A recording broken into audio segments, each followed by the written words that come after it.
morning, folks, and welcome to another great edition of Money Truth Moments with our very own money expert, Judy Copenbarger. How are you, Judy? I am awesome, Carlos. I just got back from a week in Hawaii, and I'll tell you, there's something about the sun and the ocean that just kind of resets me. And we had a great time. We're back, got a little fun. Great. That's awesome. You know, that reminds me, we might have to do a show in Hawaii at some point. That would be a great road trip, right? For sure. I'd be happy to do that. Absolutely. We'll haul the families out there and have That's right. That's right. Folks, if you're just joining us for the very first time, welcome. If you're not following Judy, please do so at judycopenbarger.com. We're going to talk a little bit about our website a little bit later on in the show. It'll also give you an opportunity to follow her on all of her social media platforms. So we've been on this amazing journey. And folks, if you're just joining us for the first time, you have to look at some of the previous videos. Today, Judy is going to actually go through a quick review before we get to our next step in the series that we've been talking about. It is great content, so make sure that you do take time to watch it. And today, we're basically going to be talking about another portion of it, which is the check-in. So this is all dedicated, folks, for financial peace of mind, financial freedom, financial roadmap, however you want to word it. This is to help you guys. So without further ado, let's get right in it. All right. So here we are, as you mentioned, Carlos, with the final step of financial freedom, this whole journey that we're all on. And so we've got four steps. The first step is to put a plan together. And you've got to put your plan together with the right people. The decision makers involved. If you're married, your spouse would be involved.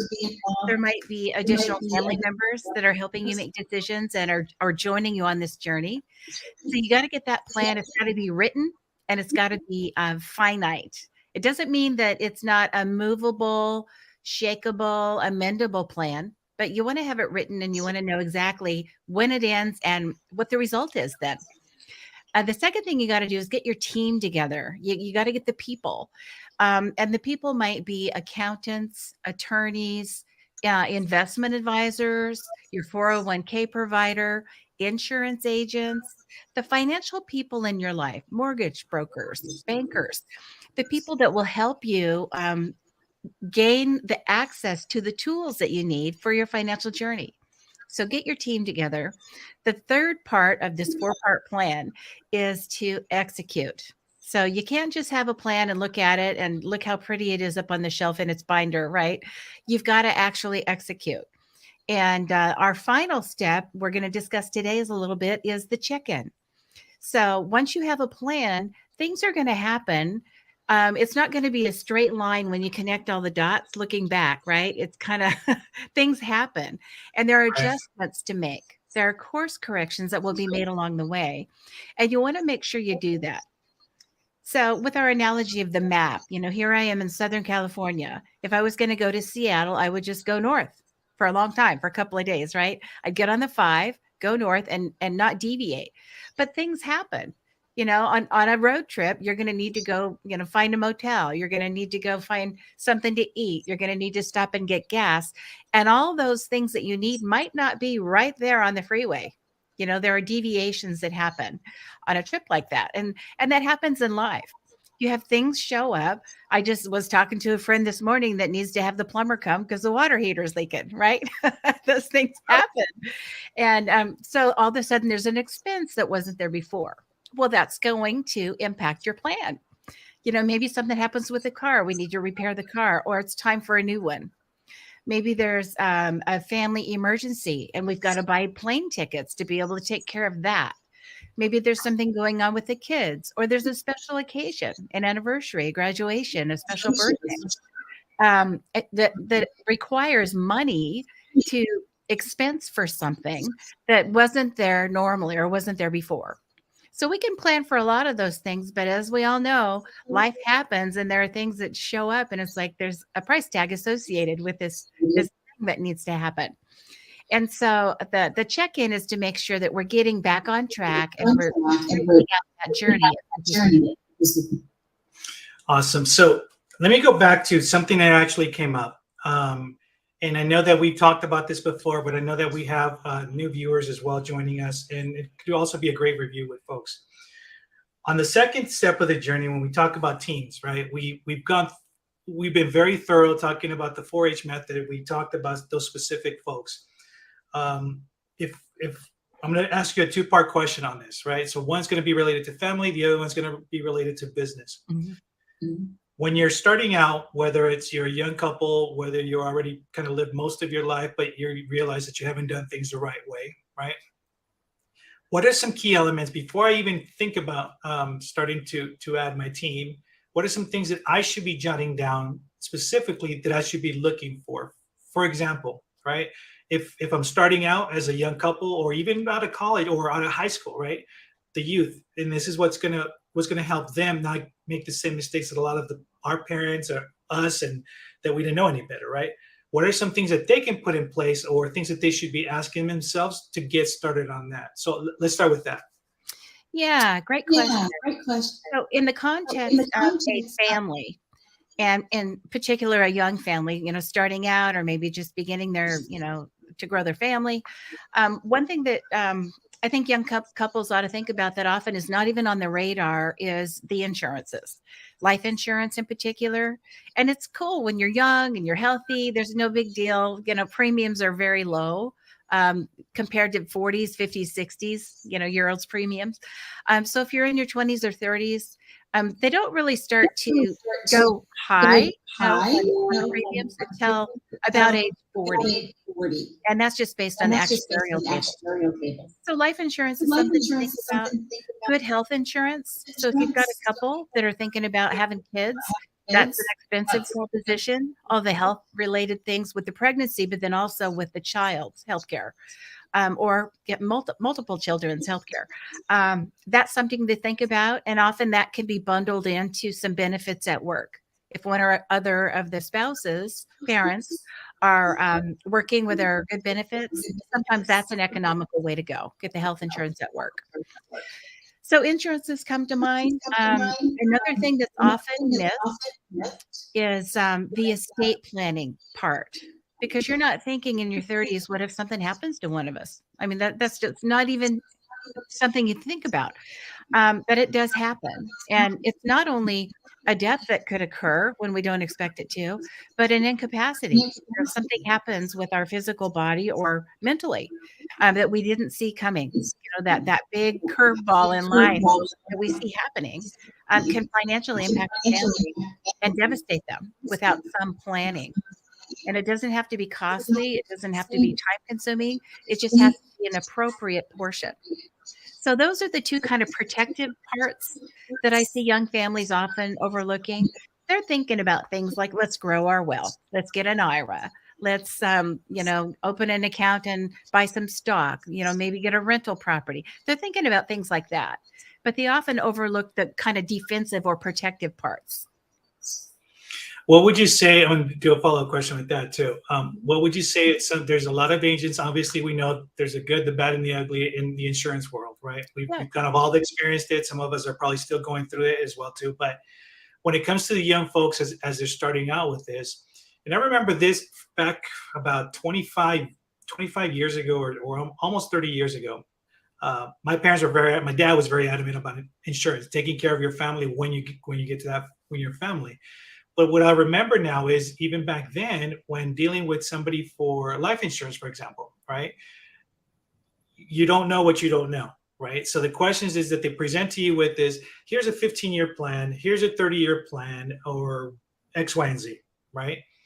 How do you ask the right question, or how do you know what's the best option, or somewhat, right? It doesn't have to be like the answer to everything, but because you hear so much, you kind of left in limbo. It's like, well, should I just do this for now? And I think people forget what the purpose of life insurance is all about. So maybe you can share that a little bit. Absolutely. And I think the best way, this can be a deep dive. So to get the book Money, Truth, and Life, or go to the online Money, Truth, and Life Mastery course, you'll be able to really answer that question thoroughly. But just on the surface, the two things that you want to ask your insurance agent or distinguish in your own mind as you're planning for life insurance specifically, the first thing is, do I need it to be permanent or do I need it to be temporary? So do I need insurance just as long as I'm bringing in household income, providing for the family, and just get those kids raised and make sure that if I'm not working, there's still income? Is that the purpose? So that would be a temporary purpose. Or is it a permanent purpose for life insurance? Is it something that I want to use as an investment? Something that I want to use as asset replacement at the other end of life to cover estate taxes or help fill in the gap in a business? You know, if I die and I'm working in a business, they need to hire somebody else. We don't want the business to fail. We need capital. So purposes like that, it's great to have permanent insurance. Usually it's not something that you want to do as a young family starting out, where you're trying to make ends meet and the kids are growing and so are their expenses. And, you know, it's not one of those bills that you want to be one of the biggest chunks of your income, because it's going to fail at some point and you will have overpaid the premium for a policy that eventually you will lapse. It'll cancel. And now you paid all that money really for no benefit. So the first thing is it permanent or temporary, the need that I have for insurance? What is its ultimate purpose? But there's great information on that in the Money, Truth, and Life Mastery program. If you just pick up the book on Amazon, it's got a whole chapter on all of these distinctions. How do you pay for it? When will it lapse? Can I keep it from lapsing? Is there a universal type policy I can have where if I can't make the premiums, they don't cancel on me? Yes, there's all kinds of products out there. So you want to distinguish that. And I think it's good to know a little bit before you start talking to an agent, because there's natural conflict of interest when you're talking to an insurance agent. If you have no clue what you're doing, your education will come from someone on the other side of the table. And it's not bad, it's just how it is. But there's a built-in conflict because on the other side of the table, you have someone who will earn a commission on the policy that you purchase or policies that you purchase. And the higher the premium for your policy, the higher the commission. So it's natural that they want you to have as much as possible and do as much as you can for your family. But it's not often a whole conversation about, well, what is your budget? What can you afford? What other things might happen that might blow up the plan and have you have spent money for something that has no benefit for you, no value for you? So that's where you want to just kind of be aware before you do exactly what you can afford, what your budget is, and just understand that there's natural adverse relationship. Not that your insurance agent is bad or that they're going to do something bad to you, Right. but you want to understand how it works. Because I see a lot of people end up buying a product that they can't afford to keep. And it wasn't a concern to the agent as it was to the client, but that conversation never got to happen. Make sense? No, absolutely. And it kind of leads to the next point where it's having someone like you that can oversee and guide folks into what those right questions are. If this is the right fit, are you overpaying for things that you really don't need, and can you use that for something else too? And that's been a lot of the processes you've talked about over the last several months. And as we're talking about this journey, folks, you need to make sure that you are following Judy at judycopenbarger.com, which is actually a perfect transition to talk about the resources on your website. But before I do that, this is the book that Judy's talking about, folks. So make sure you guys get it. There's no excuse for you not to get it. Cost-wise, it's as much as a couple cups of coffee, or if you're into the Kindle stuff too, get it. I mean, there's no reason why you can't sit through this, or what we're going to talk about, some of the resources that are on our website. Absolutely. And I love that you brought that up, because you were talking about this kind of journey, you know, specifically we're talking about insurance, specifically life insurance and that whole thing. It's a tool, right? And tools are great if you use them the right way. You know, you can give a hammer to a 2-year-old and they might build you a beautiful, you know, birdhouse, or they might, you know, do a lot of damage with that hammer.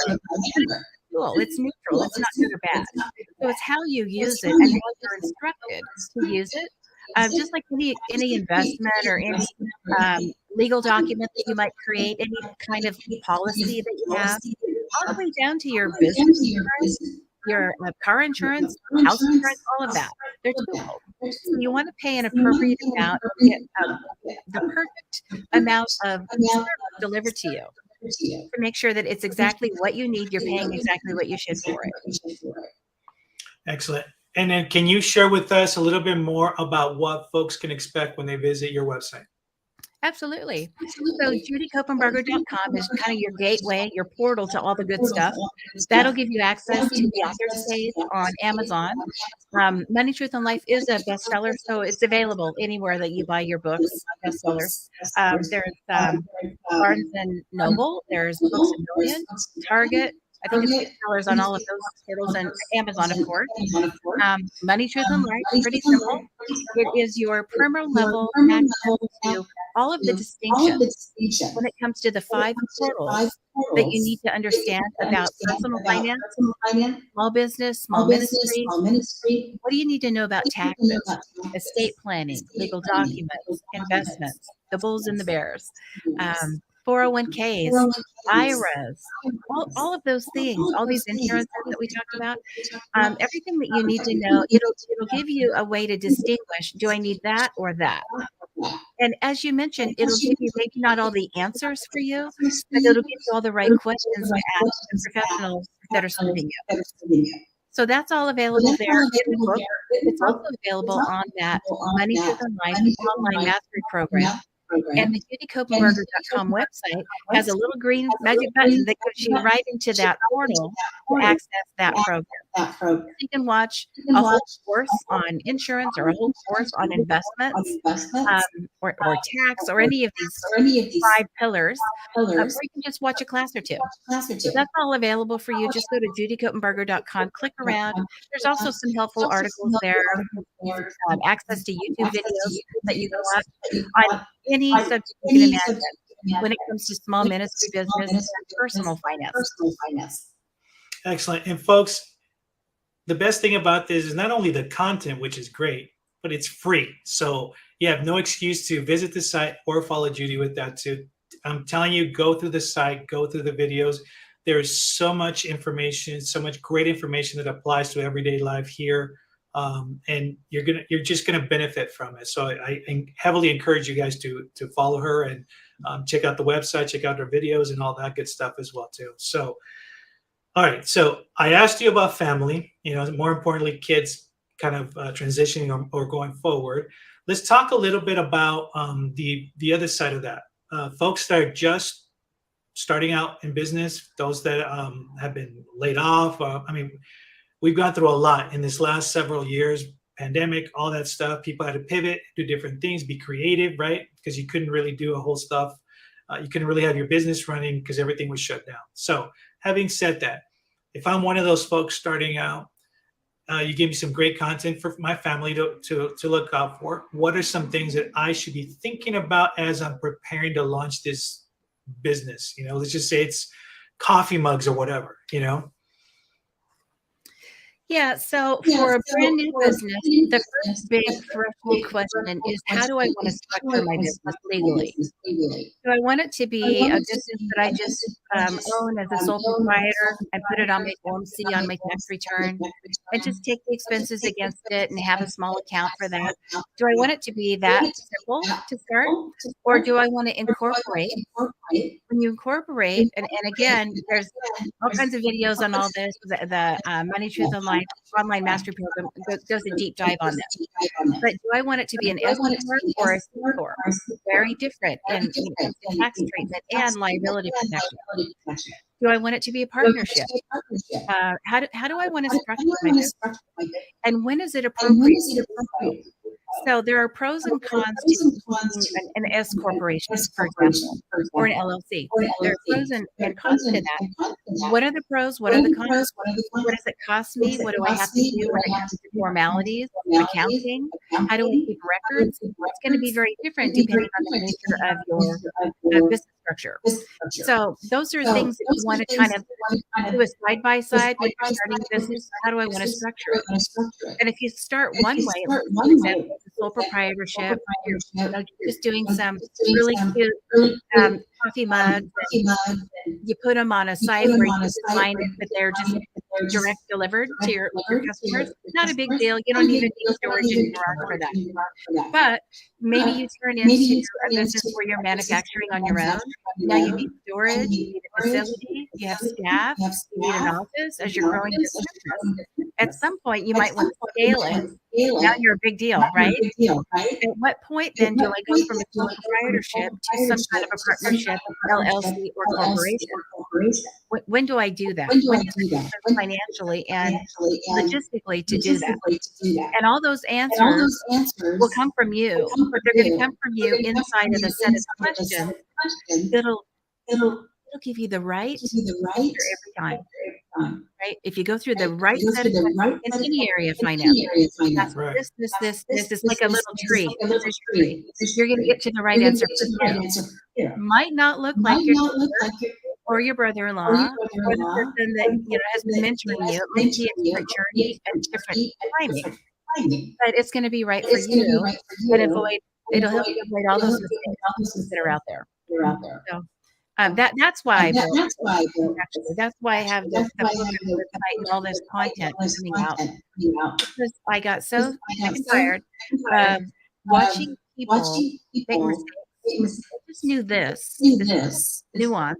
They could have made a whole different decision and had a whole different outcome, but they didn't know, or they were misguided somewhere along the line, or misunderstood information along the line and forced bad advice. And there's a lot of bad advice out there on TV, on the radio, a lot of books, a lot of websites that just have content that, I'm thinking, well, maybe for that one person, it might be the right answer, but for all these other people that have these circumstances, it's going to blow up their whole plan. So my work, and that's why it's free. It's not valueless, but it's free. It's offered for people other than the book by Amazon Music or something. But we want to make sure that people have what they need available. And if they make mistakes and they've heard me speak, it's not my fault. Right? I'm doing my part to put information out there for people to make smart decisions about money. And I feel like that's important for me to do at this point in my life, to share what I've learned and express communications that have been pretty effective with people, thousands of people over the years, and help families navigate well. That's why I'm here, and that's why I'm putting in the time and the effort to make these resources available. And I have to tell you, Judy, one of the things that you stand on top of this hill by yourself is the fact of your authenticity. And I've heard that over and over from viewers. You're not here selling products. You're not here selling services or whatever. This has been from day one about your legacy, what you're sharing, like you mentioned. So you got tired of seeing people making mistakes, and you went out there and you did something about it. You got a great book. You got great resources for folks, so you don't repeat that same mistake. So that's the whole premise of this. If you're just joining us for the first time, this isn't about a quick, save finances, a scheme. Oh, no, it's none of that. None of what you see on TV. If you act now, for the next 30 seconds, you're gonna, X, Y, and Z. So that's a level of respect I think that you've established. Is definitely the fact that you're so authentic, you're real, and you're not like everybody else out there. So we really appreciate you always sharing that wisdom. Folks, if you're not following Judy, do so at judycopenbarger.com. Like she just mentioned, there is a great wealth of information. Most of that stuff is free. All it takes is your time to sit down and watch it as well too.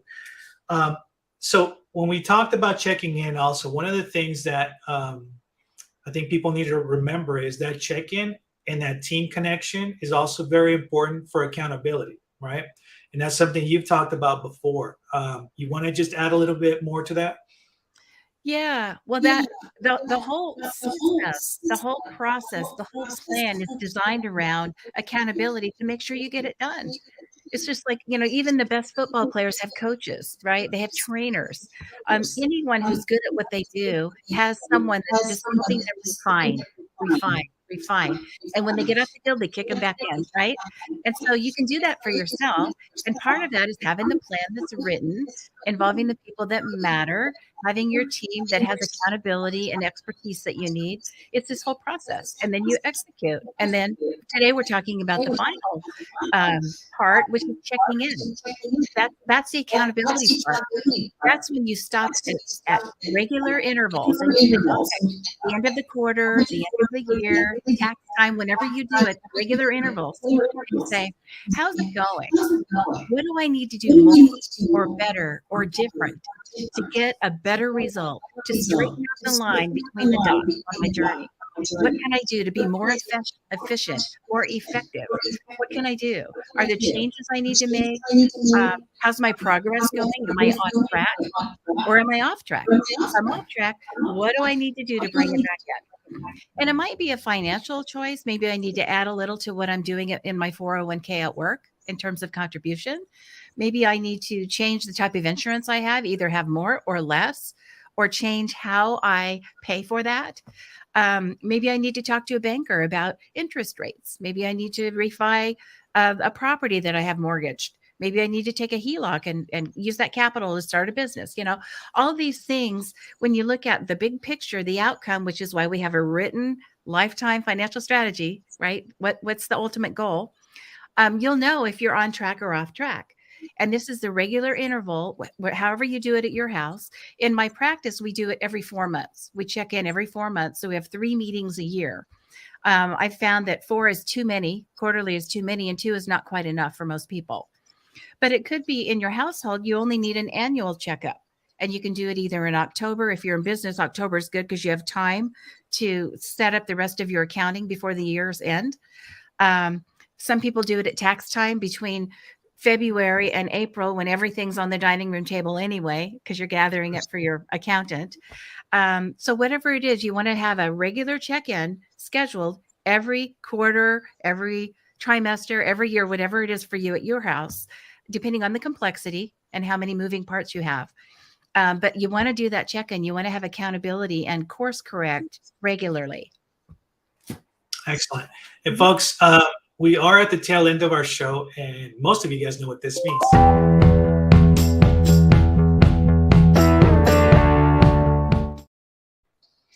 It's our challenge time, folks, and this is every Tuesday at the end of our show. Judy always has a fantastic challenge, but it's up to you to make it happen. Are you ready for the challenge? I am ready. Okay. So this really might be a challenge. So for some of you that don't have a written plan yet, maybe you have little parts, maybe you have yellow stickies, if that's your plan, or a couple of conversations you've had. Even if you don't have a formal plan, I want you to do this exercise because it might be very valuable and enlightening for you. And that is to do a course correction sit down meeting. Grab your cup of coffee, your cup of tea, sit down, cup of whatever, and sit down and do the check-in. And even if it's not formal, even if it's not, totally structured yet, this could really help you begin to make that structure. So do a check-in. And in the 5 pillars, ask yourself, how am I doing with insurances? Do I have the right kind? Am I paying too much? Are there gaps in it? How am I doing with taxation? Do I have the right tax preparer? Do I have the accountant that I need or a fractional accountant that I need? Do I have confidence in my tax returns, whether they're business or personal? Do I feel really good about the people that are helping me with the accounting? Or every year it's like, oh, I gotta look. Maybe that's your thing, right? How about the estate planning? Are there gaps there? Are your wills up to date? Your trust? Do you have the right entities? Do you need to talk to somebody about that? If you don't even have an attorney, start asking all your favorite people who their favorite attorneys are that help them with that. And I like people to avoid online stuff. It's generally going to be boilerplate and there's no accountability with your professionals. So sometimes, if there's no other way to do it, you live totally remotely and you need something right now, you do that. But I always consider that a Band-Aid or a temporary fix. You really want professionals if this is going to be a sustainable plan that you don't have to recover from or mop up because of a mistake. Yeah, so all of these areas, what in your investments, am I doing everything I can with my benefits at work, my 401k, the deferred compensation? Do I need to open an IRA if I'm not employed where they have benefits? So all of these things, your challenge specifically is to get pen and paper and write down where the gaps might be or what you could do better. And just check in with whatever plan you have in place. And even if you haven't made a plan, you have a plan. Your plan is a non-plan, right? You have things that you're doing. If you bundle those all together, maybe they're not working together. But if you bundle them all together, that's your plan. Maybe it's messy. It may look like spaghetti, right? But now you can see the spaghetti and you can start to turn it more into like a waffle, an organized, set of things that you can deal with one square at a time. So that's my challenge for you. Turn the spaghetti into a waffle, write down where the gaps are and what you need to do next. That's your check-in challenge. Folks, you've heard the challenge. Make sure you try and attempt to do this challenge. And if you have any difficulties, please reach out to us. We'll be more than happy to address those concerns. And also, moving forward, if you have different topics that you're experiencing, you want to learn a little bit more about, for Judy to do a deep dive, please make sure that you send us a message. And again, we're here every Tuesday morning at 8 a.m. Replays on Thursdays at 8 p.m. Judy, any last parting words? Yeah, I just mentioned the spaghetti and the waffle. There might be other parts of your life that feel like spaghetti right now. Little extra challenge. What are those spaghetti parts that you'd like to turn into waffles? And maybe ponder that this week.